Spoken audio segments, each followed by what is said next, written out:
Guys, ang lulutuin natin ngayong gabi is yung, i-try ko yung chicken curry with green sauce. It's at yung Thailand na style na chicken curry. Ayan, ganyan.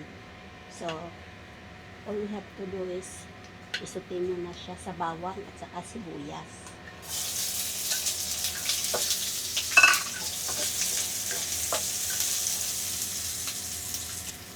Then, isunod natin yung minarinate ko na siya sa asin guys, sa salt. Ito, chicken wings yung ginawa ko kasi dito, yan ang gusto nila, chicken wings. Ayan, suti-suti muna natin. So, ayan na guys, nasuti na natin siya. Nagiging brownish yung manok. So, lagyan natin ng kunting sabaw.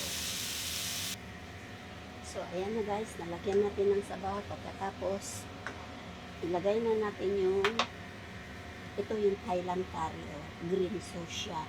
Kaya itatry ko siya kung mas masarap ba. So, ilagay na natin siya para mag-absorb sa chicken yung lasa. Try ko muna yung kalahati. Baka hindi masarap eh.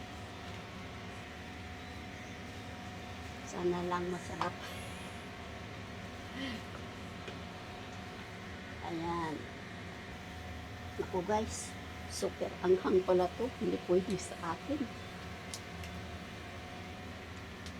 Naku.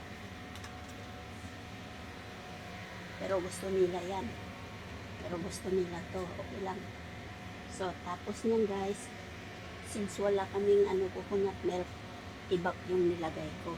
Ganyan ako din eh. Pag walang coconut, walang gata, ibak yung panghalili ko, substitute. So, ayan. Mamaya, tignan natin yung resulta. So, ilagay ko na yung bell pepper ko para may bango-bango. Maanghang pala yung Thai. So, ayan. Hintayin natin siyang maluto. And that's it. So, hintayin ko lang guys na lumapot-lapot yung sabaw na malapit na. So, yan, pwede na siya.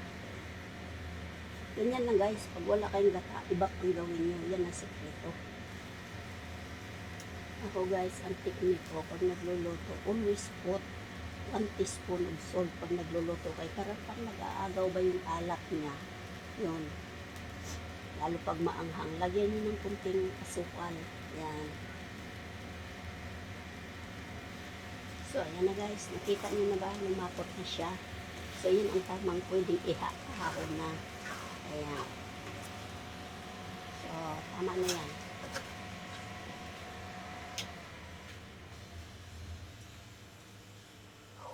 Ang init no?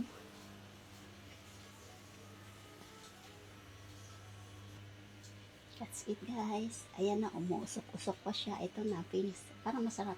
Lalo na sa kanila mahiling maanghang. Iyon, oh.